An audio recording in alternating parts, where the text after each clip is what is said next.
നമ്മളിപ്പോൾ മാർ തോമ അർക്കദിയാക്കോന്റെ കാലഘട്ടത്തിലാണ്.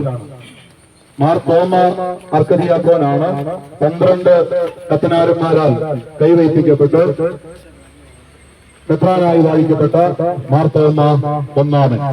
ഇദ്ദേഹത്തിന്റെ കാലഘട്ടത്തിലാണ് വളരെ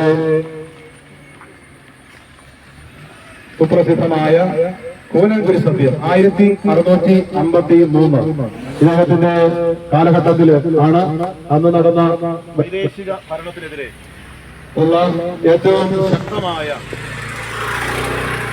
ഒരു പ്രക്ഷോഭമായിരുന്നു. ഇതിനെ നമ്മൾ വിളിക്കുന്നത് ഒന്നാം സ്വാതന്ത്ര്യ സമരമെന്നാണ്. 1900-കളിലെയും 1800-കളിലെയും 1700-കളിലെയും ഒക്കെ പ്രക്ഷോഭങ്ങൾക്ക് മുമ്പ് 1600-കളിൽ 17-ാം നൂറ്റാണ്ടിൽ നസ്രാണികള് സ്വാതന്ത്ര്യത്തിന് വേണ്ടി ഒരുമിച്ച് കൂട്ടി സംഘടിച്ചവരാണ്. എന്തിനാണ് വൈദേശിക ശക്തികള് നമ്മളെ ഭരിക്കുന്നത്?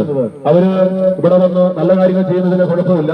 പക്ഷെ അവര് വന്ന് ആദ്യമായി നമ്മുടെ ഇന്ത്യയുടെ രാഷ്ട്രീയ അധികാരം പിടിച്ചെടുക്കുന്നതിന് വേണ്ടി അവരുപയോഗിച്ചത് അവര് സഭയുടെ അല്ലെങ്കിൽ നമ്മുടെ ഈ ക്രിസ്ത്യാനികളുടെ സംവിധാനങ്ങളെയാണ്. അതിനുവേണ്ടിയിട്ടുള്ള അവരുടെ ശ്രമങ്ങളെ നമ്മൾ തുടക്കം മുതൽ ചെറുത്തിരുന്നു. നമുക്ക് മുന്നോട്ട് നീങ്ങാം.